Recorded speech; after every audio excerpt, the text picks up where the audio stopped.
I haven't been here for a few weeks, and I wanted to thank you for those of you that have been praying. 3 weeks ago today, I was diagnosed with pneumonia, so I've been home kind of fighting the good fight with the drugs and healing up. So I'm happy to say I'm better, but I'm also unhappy to say that this will be my last Friday morning for probably 6 months. God blessed me with a project to do, and it's down in Missoula. So I'm going to be both commuting and hoteling it down there for the next 6 months, and it means leaving here about 5:30 every morning when I do the commute. So I'll miss you guys. I'll miss hanging out with you, but I'll be back. Once this project's done, I'll be on some projects up here in the valley.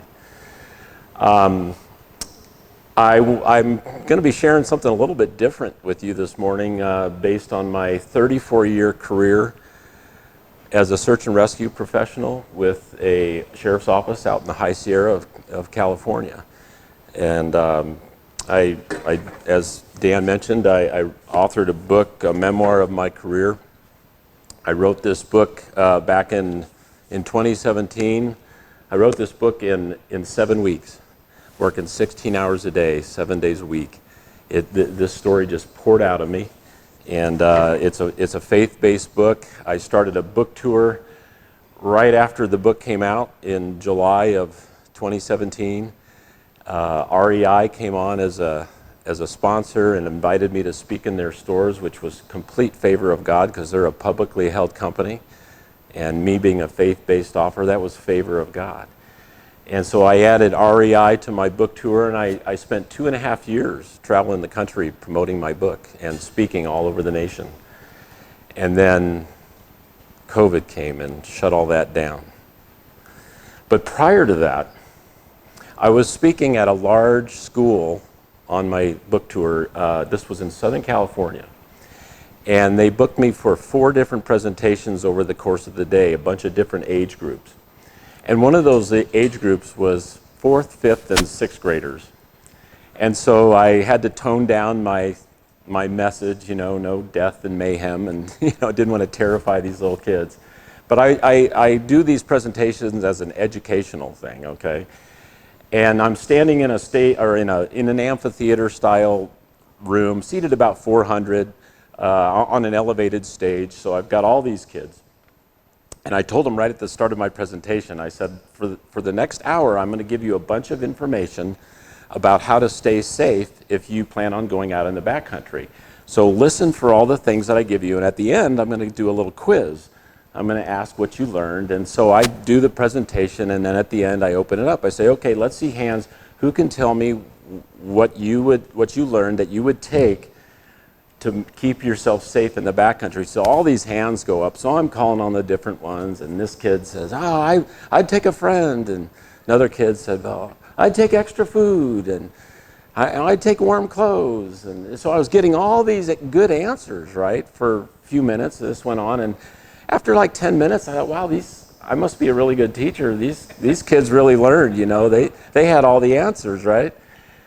And right down in the front row, just below the stage, there was this little girl, and she's like on the edge of her seat, kind of bouncing like she had to go potty, and she's waving her hand, and I'm thinking, I'm pretty sure I got all the answers I was looking for, but she was so darling.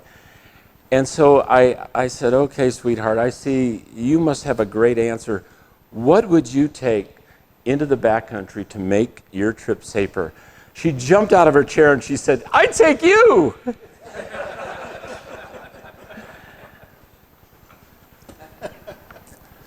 After I quit laughing, and in the years since then thinking about that, I've realized something, you guys.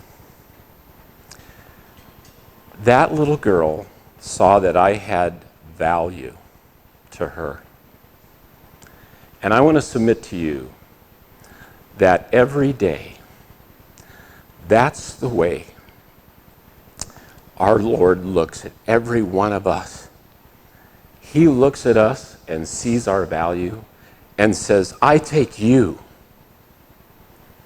And even when we don't think we're qualified for something that he puts in our lives as a calling, he qualifies us.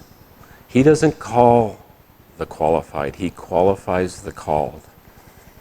And I have seen that over the course of my career. I started out as a climber, and God decided to use those things as well as some of the things in my childhood that I share in this book. And Dan's read the book. He could probably testify to what I feel I've put in this book, what I feel are examples, perfect examples of how even in my childhood, God began to build in me skill sets that qualified me for things that I didn't know I was going to have to do. Tonight, or this morning, I'm used to speaking at night. This morning, I want to share a story with you that I've only shared once before in public because it's not easy. But as I prayed over these last few weeks, as I was healing up of what I wanted to share this morning, this really landed on me because there's two things that are profound about this story. Number one, it really pushed me in my career. But at the end of the story, I want to share something about how God brought redemption to my life. Because one of the things that I battle now in these stages is, call it PTSD, call it whatever you want, but there are dates of events over the course of my career that are burned into my life. And I see those dates approaching on the calendar, and it's a challenge. It's a hard thing for me because these dates bring back a lot of very difficult situations. And one of them I'm going to share with you right now. This particular event happened on January 13th, 1998. I was a builder. I spent that day, it was a very cold, bitterly cold day. I was 12 hours on a job site. Got home to my family late in the evening, got showered up, got cleaned up, had some dinner, filled up the wood stove for the night, helped my wife get my kids to sleep. About 9 o'clock, I crawled into bed and was just about asleep, and the phone rang. The sheriff called. And he said, "Dean, I need you to get rolling right now. I'll brief you in the car. This is time sensitive. I need you to get rolling." I jumped back out of bed, threw on my clothes, downstairs, jumped in my truck, out the door. Called the watch commander, and he told me where to go. I needed to drive about 30 minutes from my home to get to this scene. He said, "Dean, we had an aircraft go down after takeoff hours ago, and there's a survivor who came off the mountain, and he's at a home in a community at the base of the mountain." So he gave me the address, and I raced 30 minutes south to this house. Got there about 9:30 in the evening. It was 18 degrees. This was down in the valley at 7,000 feet, but at the foot of the mountains. This subject was in an ambulance when I arrived. He was very battered. Most of his clothing was either burned away or shredded. He was severely hypothermic. He had walked off this mountain in the dark by himself, in the snow, with just street clothes on. He couldn't tell me anything about where the plane was because he didn't know. He was delirious. And not in very good shape health-wise, as you can imagine. So all I had to go on were his tracks in the snow. He hiked off the mountain to a light that he saw at the base of the mountain, which happened to be a home. And he knocked on the door at 8:45 in the evening, and was barely able to describe what had happened to him. And the homeowners just simply called 911. And so all I had to go on was his track. And in the meantime, I'm hoping that other SAR members, we're all volunteers, and hoping other SAR members are going to show up. But this is time sensitive because one of the pieces of information that he was able to give me was there was one other survivor at the aircraft when he left. And so I couldn't afford to wait for any other team members to arrive, and I called the sheriff and apprised him of the information and said, "Here's the deal. I'm going to start on this guy's track and start tracking him back up the mountain." So I put on my pack, and about 9:45, I started hiking on this guy's track. The snow was, it had stopped snowing. There was kind of a low ceiling, cloud ceiling, but it was bitterly cold. And there wasn't a whole lot of snow, just enough to cover the brush. And so I'm hiking through the snow and punching through the snow because it's just clinging to the brush. And it was just absolutely brutal hiking with a 45-pound pack on. I started wandering this trail. As you can imagine, this is a subject that was delirious, injured, out of his mind with cold, and I'm just following this wandering track. And I had the advantage of a headlamp. He was simply hiking in the dark, following this light that he could see in the valley. So an hour went by, and I'm still going. And I'm listening on my radio. I've got a radio in a chest pack on my chest, and I'm hearing other SAR members starting to go on duty and start heading down to this house. And I just keep going. Pretty soon 2 hours has gone by. Now it's midnight, and I'm still going. Pretty soon it's 1 o'clock in the morning, and I'm still going. And now I've gone from 7,000 feet in 3 hours to 10,000 feet. At about 1 o'clock in the morning, I started smelling the smell of avgas, which is a very distinct smell when it burns, aviation fuel. It's very high octane fuel. And in the cold, there's a condition called adiabatic wind, and it's the sinking of cold air from high elevation as it sinks down to low. And I start smelling that avgas as it's sinking down the mountainside. I'm hearing other SAR members arrive at our SAR base at the home of that house that he'd knocked on the door of. And I start communicating them by radio. You're just going to have to get on my track and start following my track. So I keep going. At about 1:30 in the morning, I start seeing a glow in the cloud cover above me of flame, a very faint glow. And at 1:45 in the morning, I arrive at this scene. Devastating scene of a small aircraft. Lying within 20 feet of the wreckage was a woman, horribly injured and barely alive. The one sole occupant that this survivor that had hiked off had said was still alive when he left the aircraft. The other 6 souls on that aircraft were fatalities. Horribly so.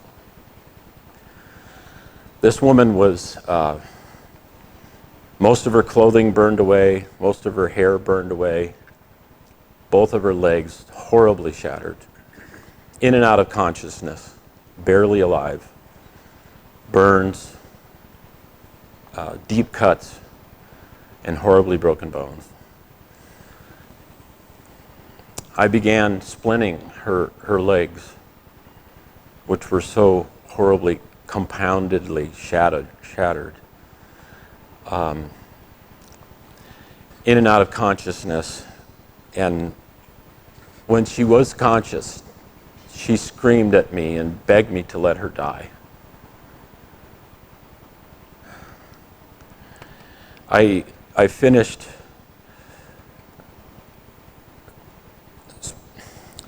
splitting her legs and bandaging her wounds as best as I could, and then pulled out my sleeping bag out of my pack and managed to get her inside of it, and then hastily stomped out a place in the snow about 30 feet from the wreckage and set up my tent, and then dragged her into my tent and just began tending to her whenever she was conscious. In the meantime, I'm radioing down information to our SAR base and other team members now, 3 other team members who are hiking up to my location. And I had already radioed down to them the things that we needed, that I was going to need for her to care for her until daylight, until we could either get a helicopter in to retrieve her or get her off the mountain ourselves.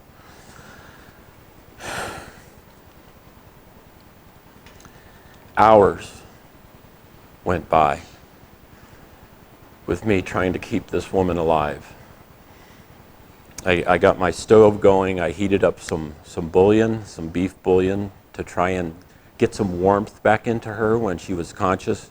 Get her to drink some bouillon to try and warm her body. My stove heated up the tent to about 40 degrees, which was considerably warmer than the 10 degrees at the crash site. There were, again, 6 other souls on that aircraft. The 2 on the flight deck were blown into body parts. The captain and the co-pilot. There were 4 other souls on the plane. And as I was caring for her initially, those 4 souls were just 20 feet away, still strapped in their seats, burned beyond recognition. And I would find out later that those 4 souls were this woman's 2 nieces and her own 2 daughters. And again, she continued to beg me to let her die. She was so wrought with grief. For hours, I worked at keeping her alive. About 5 in the morning, my 3 teammates arrived. And one of the things they had brought with them was what we call a breakdown sleddable litter. It's similar to the sleddable litters that you see ski patrol use to bring injured skiers off the mountain. It folds in half and wears like a backpack. And one of my team members brought that up with us. So we got her packaged into that litter. And I felt we couldn't wait for sunrise for the helicopter. And so we decided to take her down the mountain ourselves. One of those 3 teammates was completely exhausted and unable, really, to assist us in going back down the mountain. So I had him stay in my tent while my other 2 teammates and I packaged her up and then began taking her down the mountain. Fortunately, we were able to take a much more direct route than the circuitous route that we had followed the victim's track on. And we were able to get her back down the mountain about a half hour after the sun rose. And we got her to a waiting ambulance. And she was whisked away to the hospital about 30 minutes away. In the meantime, I drove to the airport, which was about 15 minutes away, to await a helicopter, a Navy helicopter that we had called in to assist with the mission. My other 2 teammates had to go off to work. I was self-employed, so I was free to continue on the mission. And I radioed my teammate back up at the crash site and said, I'm going to be flying back up and you and I are going to start the recovery. And so about a half hour after arriving at the airport, the Navy showed up. I briefed the watch commander about the scene and told him that it was going to be too dangerous to bring the coroner into the scene, that I would do coroner duty as far as photographing the scene and collecting the remains. So I boarded the aircraft and I flew back up to the scene.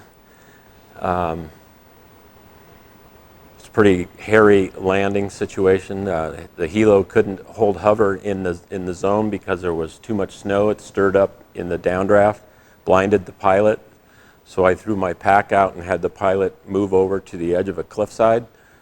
And we did what's called a hot unload, a one-skid landing, to where the helo came in and held hover with one skid just barely touching the edge of the cliff. And I hopped out, and the helo took off. Was able to hover, off the edge of this cliff, so the downdraft wasn't stirring up any snow. Anyway, I connected with my partner, and we began the recovery of those victims. We spent that day removing those 4 young girls' bodies. And then we flew out at the end of the day with those remains. I went home for the night, came back the next morning with another partner, flew back up. For the next 2 days, we spent the next 2 days collecting body parts out of the snow to try and get this recovery done before the next series of storms came. On the last day of the recovery, the sheriff called me and asked how things were going, and I asked if he could give me any information on how our victim was doing. She had been stabilized at the hospital locally and then care flighted up to Reno, Nevada, to a major trauma center. And the sheriff informed me that she had passed the night before in the hospital from her injuries. We finished our recovery on day 3, and I went home, as you can imagine, pretty physically and emotionally exhausted. A few days later, the sheriff called and said that the husband of that woman wanted to meet with me. And so I did that. I met with him and answered some pretty hard questions. A few days later, that man buried his entire family. And then 2 weeks later, he, pent up with grief, he took his own life.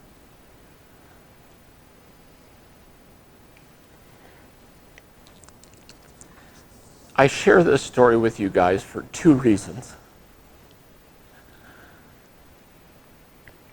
First and foremost, God has a calling on all of our lives, no matter what stage of our life we're in. And sometimes, you guys, that call is not going to be something easy. You might even think it's out of your skill sets, out of your wheelhouse, out of your ability to handle. But I want to encourage you that we serve a great and mighty God who's there for us, who will walk right there with us through anything, and he's not going to call us to something we can't handle because he's that great of a God. So I want to encourage you, even at this juncture, and maybe it's even something as simple as coming to this event every Friday morning. How many times, let's see hands, how many of you have laid in bed, woke up on a Friday morning going, man, I'm not feeling it this morning. Maybe I'll just stay home. How many of you? And then you managed to get out of bed and do it, and you showed up, and afterwards you went, I am so thankful that I went. Because something happens. I got blessed. Something happened. It needs to be that same way with a calling on our lives. If God stirs in something in your heart to do for the kingdom of God, do it. Don't shrink back. Do it.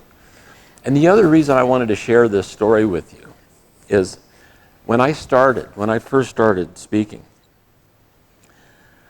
I shared with you that I have these dates over the course of 34 years and 817 missions over those 34 years, 66 body recoveries.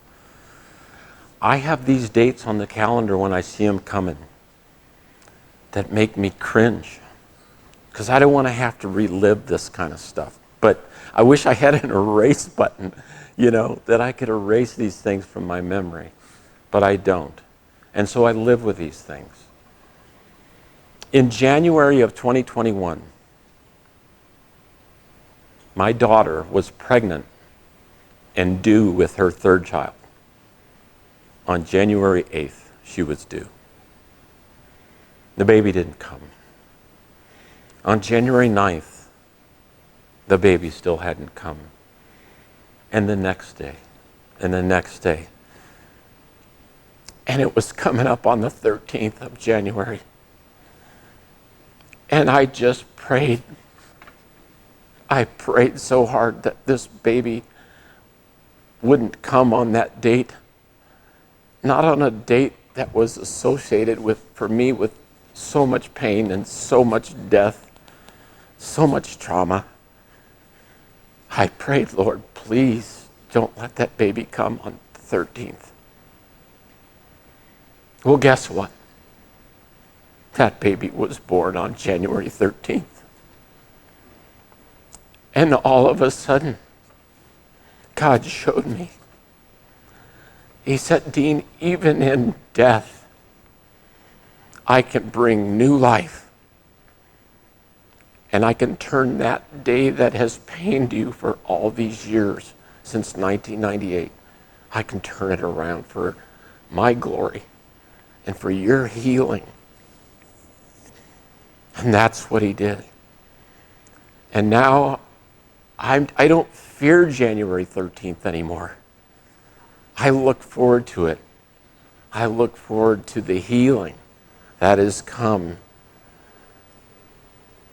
Healing over so much trauma and so many years of living in fear of a date. And now I rejoice in the destiny of my third grandchild. And now I've got number 7 on the way. Hallelujah. So I just want to encourage you guys that when God asks you to do something for him, don't shrink back, even if you don't think you're qualified. And just watch God show up. It happened over the course of my career, of a career that I didn't know I was going to have. And God led me through things in my childhood, these things you'll read about in my book, and some of the cases that I share in this book over the course of my career.